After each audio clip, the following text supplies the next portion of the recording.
Good morning, everyone.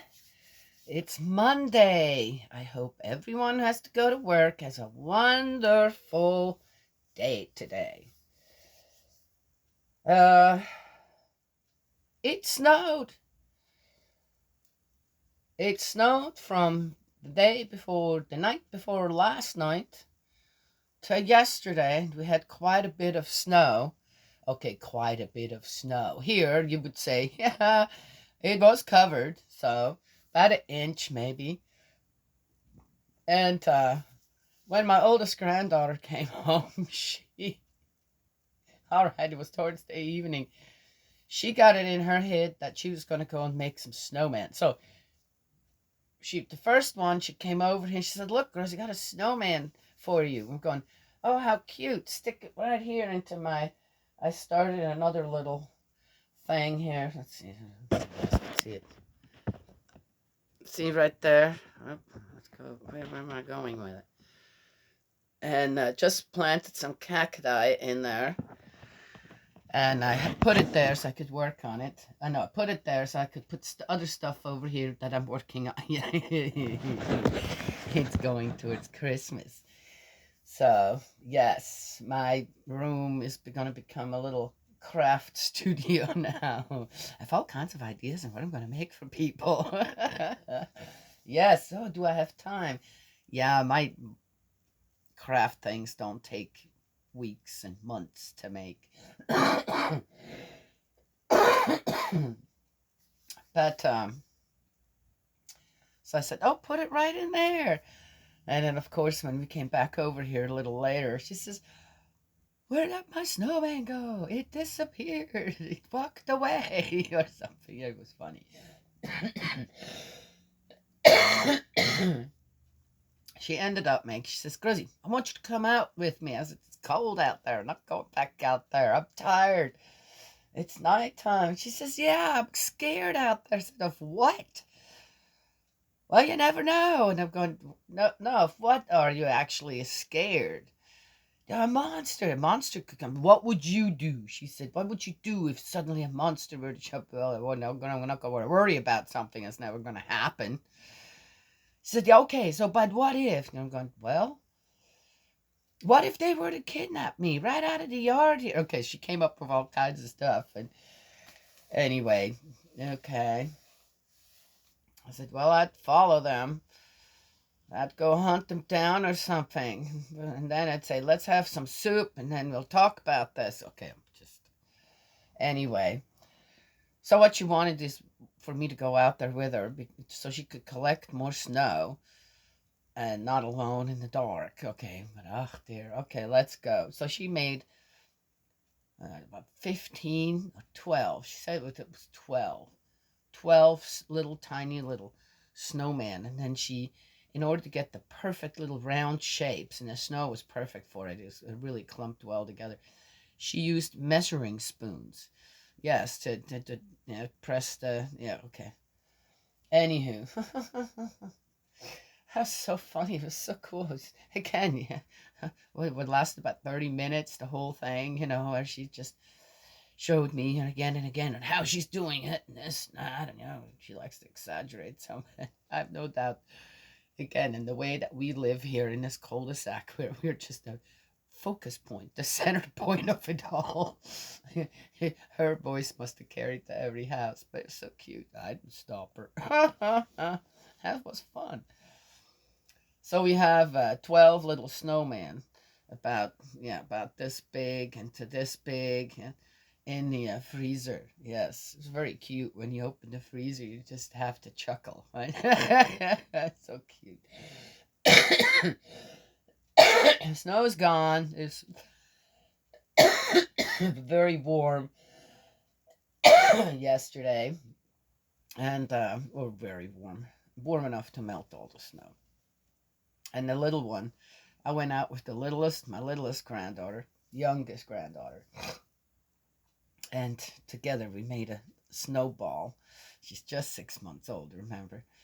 A snowball. I gave it to her in her hands, and she dropped it. Because, of course, it's really cold, so we held it together. We went and found Daddy, and together We threw the first snowball at Daddy. Yes, it was so much fun. Ah, dear me.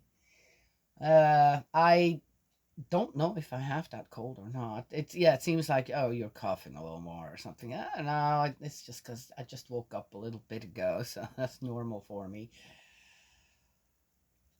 It seems to be a battle going on within my system. Yes, and I'm just kind of waiting to see who's gonna win, the virus or my immune system. Anyway, and I did one more thing. Yesterday was the first Advent Sunday. That's a tradition I know. I guess I don't. I'm assuming they have it in other denominations, maybe, but in a Catholic church, uh, I grew up with the Advent month, and every Sunday you light a candle. So the first Sunday is one candle. The second Sunday towards Christmas is there are two candles, right? Until four candles are burning, and then as a child you knew once that fourth candle was burning, you know you were very very close to Christmas. And my mom always made that a really special time as well. So yesterday we had the first Advent Sunday, and the children got to poke the first yes number of the Advent calendar that my daughter here and I made with for every all my grandchildren except the littlest one. She doesn't need that yet. That would be a waste of time. And and I was here for my oldest granddaughter. She says, "Oh God, yeah, just poked it in, and sure enough, it was great. It works great." And she looks, and there were just we had some gum, a piece of gum and one, and then tiny. They're all tiny little candies, that had to fit in there. And she opened it. She goes, "Oh yeah!" She had some gum in the first one. She said, "Oh yeah! Oh, this is great." To see her just be so 12-year-old excited about that, yes, and happy, I have to say it's worth it. It was so worth it again to make them things. I have to ask my other daughter how the other two, what the other two thought. Anyway, so there it is. Oh, and then one more thing. Yesterday I didn't how do you say, I deleted my Facebook. I didn't delete the whole page or anything, but on my tablet I can just remove apps and I can add them on again. And I do that every so often, just to concentrate on something else than that, and just give it a rest for a little bit. Yeah, Facebook is interesting. I don't know how it is for other people, but for me, it was always right away from the beginning. It wasn't just about the friends, though that's a big thing about, so, oh, let's see what you do and this and that, sending pictures, I don't know what. Oh, and you can keep Messenger that way also. Ugh. And, oh, my nose.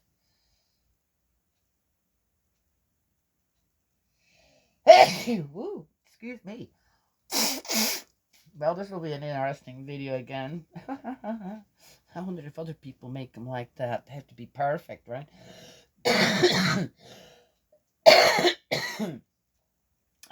But one thing when I first started Facebook was the groups that you could be a part of. All kinds of different groups, and yeah,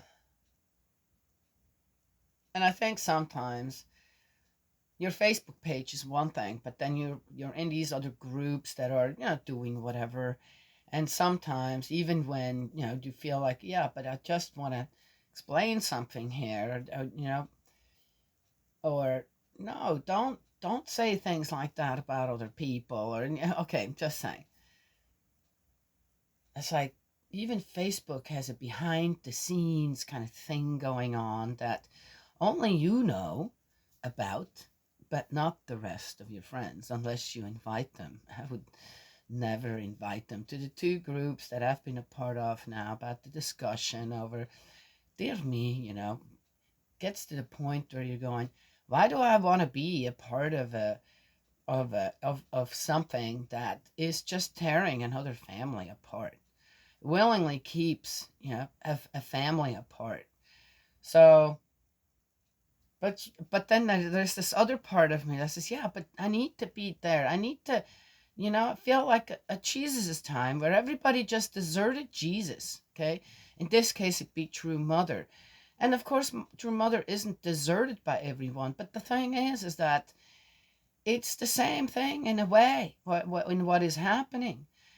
Uh, you know, Mother, True Mother, instead of everyone uniting under the umbrella of God with her and True Father together, we got division going on. The people are divided. They talk, and then on top of that, they talk nasty about each other and True Mother. Who would? Oh, I can't even. Anyway, so, I felt like I had this job, or I feel like I still do, that I need to be there, that I have to. I have to be there and keep guiding people in the better direction than what I see happening. But I want to take a break from all that. Yes, yeah, I'd like to concentrate on something different. Uh, but to me, it feels very much like at Jesus' time, where Jesus just, even though there were people in their heart, and I have no doubt they were following Jesus at the time, even when he was put on the cross, they just didn't have any power. They had no say. And if they would have stepped up, the few, okay, or even, yeah, maybe there would have been more than people thought if they would have just stuck together and say, no, stop.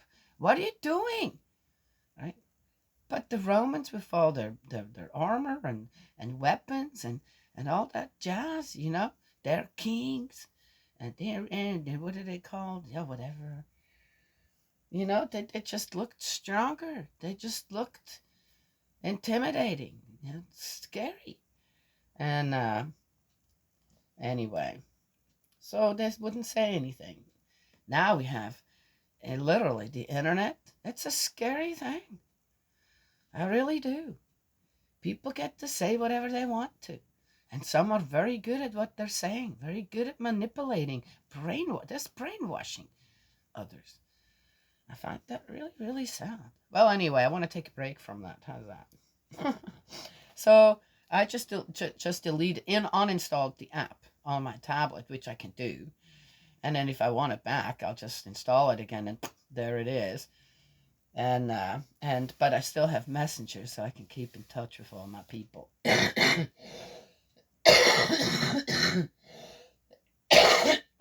And I'll probably do that until the new year.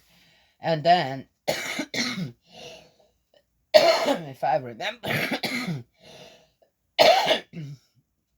and maybe I'll get some kind of another message where it says, you know what, it's fine. It is what it is. And yeah, sometimes I wonder, am I just fueling a fire as well? That if I didn't say anything, I wasn't in these groups, then where would these complainers go? Or the people just, yeah. Then, the saddest thing to me is when I realize that, wow, they're being successful with some people. Where I suddenly said, no, no, no, stop. How can you suddenly, I know about that, finding the common denominator. To me, there's one thing that I look in anything, in every thread. How are others addressing others? On how are they referred to?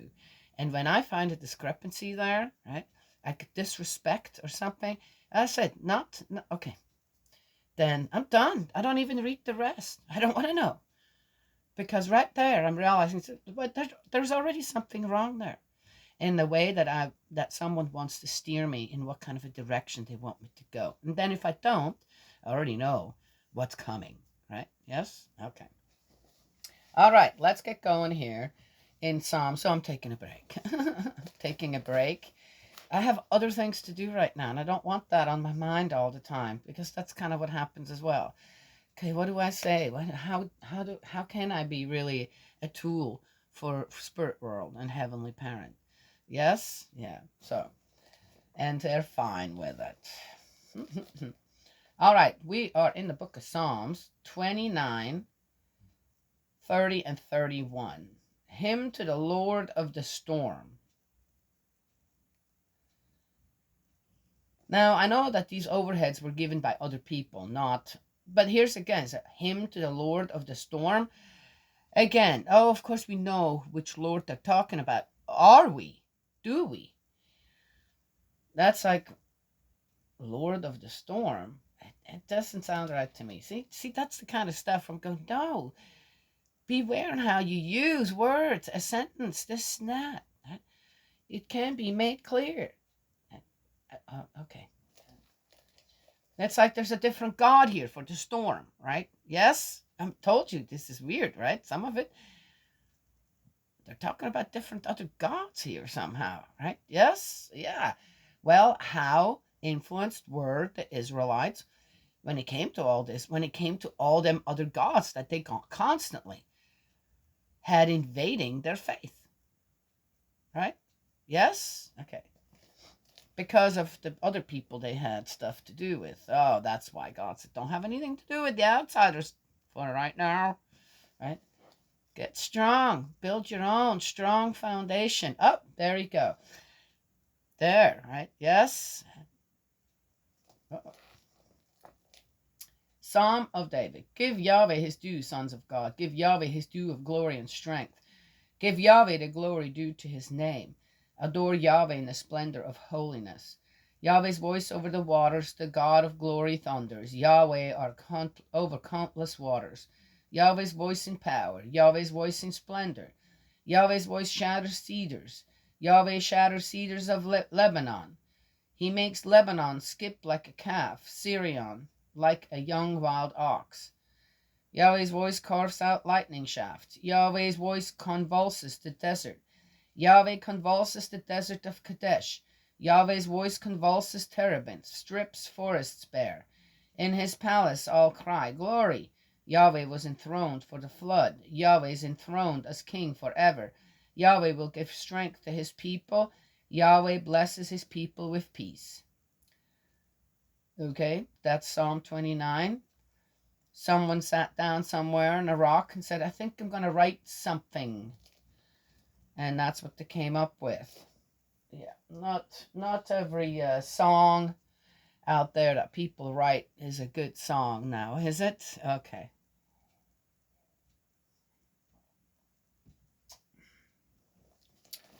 Yeah, this would be a good one if it were written a little different, I think. All right, all right. Psalm 30, Thanksgiving after mortal danger. Again. Psalm, canticle for the dedication. Canticle? Canticle, of the house of David. I praise you to the heights, Yahweh, for you have raised me up. You have not let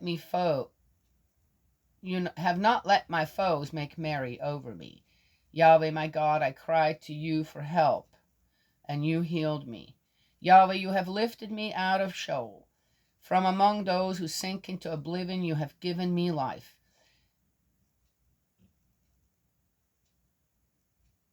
Ooh. Make music for Yahweh, all you who are faithful to him. Praise his unforgettable holiness. His anger lasts but a moment, his favor through life. In the evening come tears, but with dawn cries of joy. Carefree, I used to think, nothing can ever shake me. Your favor, Yahweh, set me on impregnable heights. But you turned away your face, and I was terrified. God never turns his face away. We do that, okay? You got to remember, always remember that. We got just anytime this stuff comes up, I'm going, no, it's not happening that way. But okay. To you, Yahweh, I call. To my God, I cry for mercy. What point is there in my death, my going down to the abyss? Can the dust praise you or proclaim your faithfulness? Listen, Yahweh, take pity on me. Yahweh, be my help. You have turned my mourning into dancing. You have stripped off my sackcloth and clothed me with joy. So my heart will sing to you unceasingly. Yahweh, my God, I shall praise you forever. What comes to my mind on this psalm here is to remind myself and everyone else that we make a home for our Heavenly Parent to be with us in our home, in our family, yes, in our surroundings. It's not the other way around. And yeah, so I like with this psalm here, I get this feeling often when I read other people's is the on how, oh, God's somewhere out here, and it's going to happen, whatever's going to happen per se. But seems to be this really forceful demand, right, of some from us towards God. Well, okay, so you created us, so now take care of us, right? Come on now, right? Yes, that's mankind's thinking, kind of.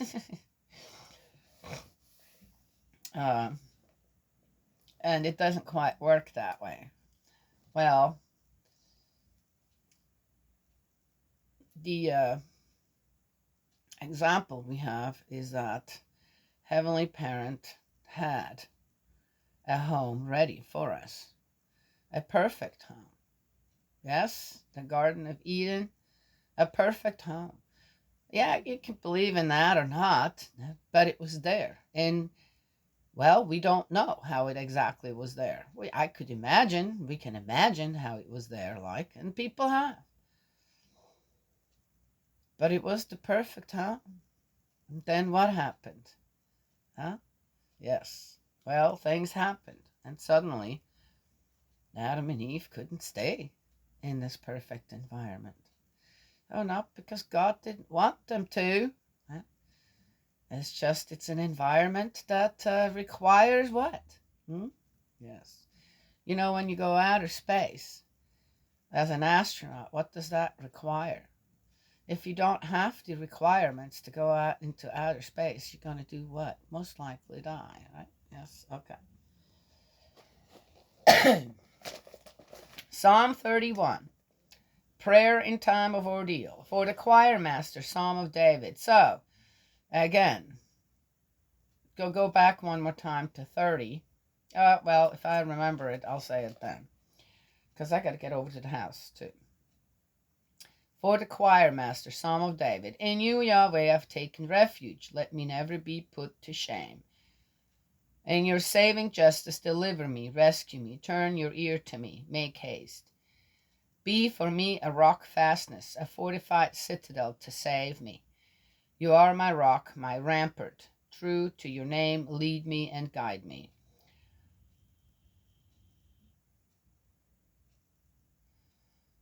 That's some good stuff right here. Draw me out of the net they have spread for me, for you are my refuge. To your hands I commit my spirit. By you have I been redeemed. God of truth, you hate those who serve useless idols. He doesn't hate them. Ooh, that's a long one. Better get going. But my trust is in Yahweh. I will delight and rejoice in your faithful love. You who have seen my misery and witnessed the miseries of my soul have not handed me over to the enemy, but have given me freedom to roam at large. Take pity on me, Yahweh, for I am in trouble.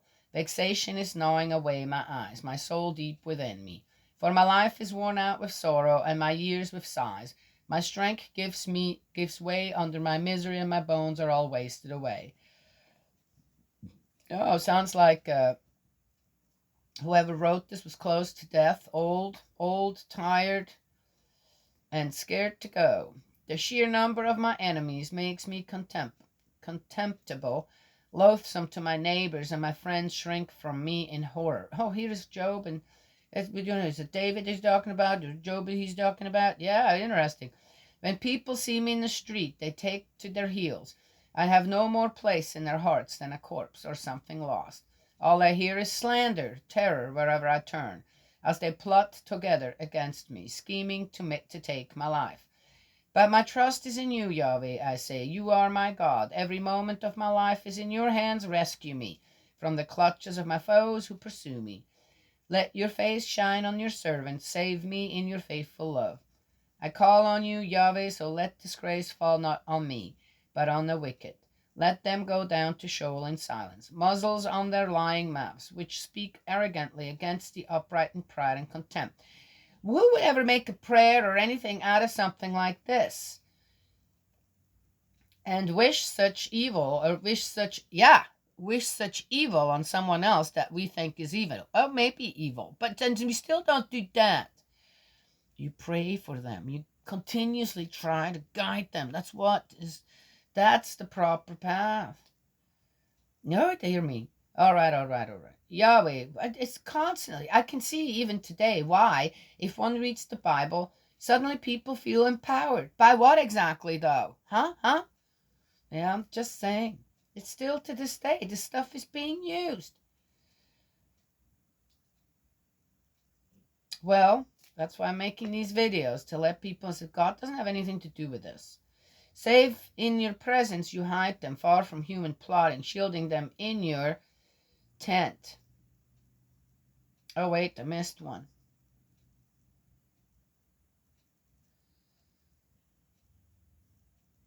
I call on you, Yahweh, so let disgrace fall not on me, but on the wicked. Let them go down. Okay, that's the one that I got. Oh, to show in silence, muzzles on their lying mouths, which speak arrogantly against the upright in pride and contempt. Yahweh, what quantities of good things you have in store for those who fear you, and bestow on those who make you their refuge for all humanity to see. Safe in your presence, you hide them far from human plotting, shielding them in your tent, far from contentious tongues. Blessed be Yahweh who works for me. Blessed be Yahweh who works for me miracles of his faithful love in a fortified city. In a state of terror I cried, I have been cut off from your sight. Yet you heard my plea for help when I cried out to you. Love Yahweh, all his faithful. Yahweh protects his loyal servants, but he repays the arrogant with interest. Be brave, take heart, all who put your hope in Yahweh. I can see how this is in the Bible, you guys, right? Yes? Okay. And I can see on how people will take this completely in the wrong direction. Well, in any case, my mom had this. Es ist Advent, es ist heilige Zeit, wir machen unser Herz dem Heiland bereit. It is Advent, it is a holy time, and we are preparing our hearts for the Christ child. There. And that's what everyone should do. Christmas is a really, it's every time. If people pay attention, you don't even have to pay attention, it is the truth, that the month of December is filled with spiritual potency. And it can go either way. It can make people really happy and elated. Okay, in the extreme, where then they go and spend thousands and thousands of dollars they don't even have, and then they have debt. So by the time January comes, then they're come down from their spiritual high and they're crashing. I'm just saying. And then there are the ones who are very negatively affected. They get depressed. And I guess, or again, too, it's another spiritual high where they want to go, where? To that spiritual high, actually, right? It's interesting, right? To think about it that way.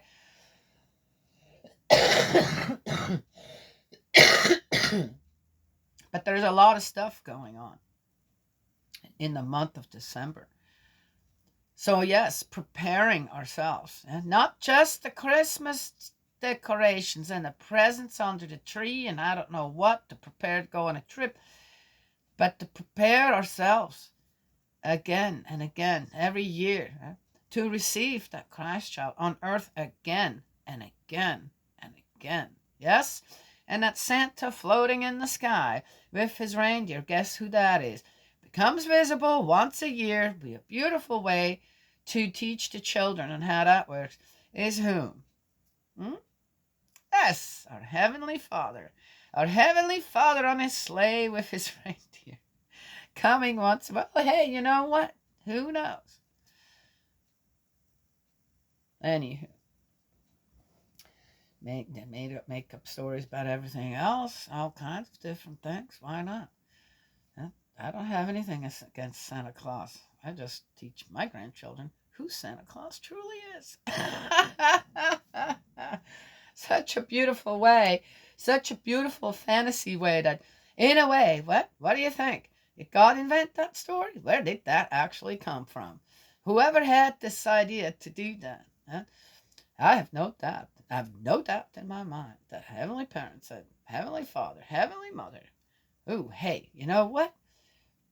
I'm going to try and figure out how it can be visible one night a year, just before the birth of my son. Yes? Yeah? Ah. And there it happened. Yeah, well, did people figure it out? Do people know? What do we celebrate? Right? Saint Nick asked. And the interesting thing is that on the 6th of December actually is Nicholas Day. Right? So, just saying, even there, God stayed true to what? A very prominent figure when it comes to the goodness, the realm of goodness. And there you go. Yeah. Okay. So don't be deceived. I don't. It was absolutely Heavenly Father's, Heavenly Mother's, Heavenly Parents' idea, God's idea, to have Santa Claus fly through the sky. Because guess what? He is flying through the sky all night long that night. And someone, in a way, made the invisible God visible, especially to all the children. Yes? In their hearts. Just saying. Yes, okay. All right, I've got to go. I got a little one to take care of today. May Heavenly Parent, so prepare yourself for Christmas. Yes? Yourself. Help everyone else to prepare themselves. Yes? And this amazing time. And then we'll start the new year again. May Heavenly Parent bless and protect you and embrace you with love, and I will talk to you all, God willing, tomorrow.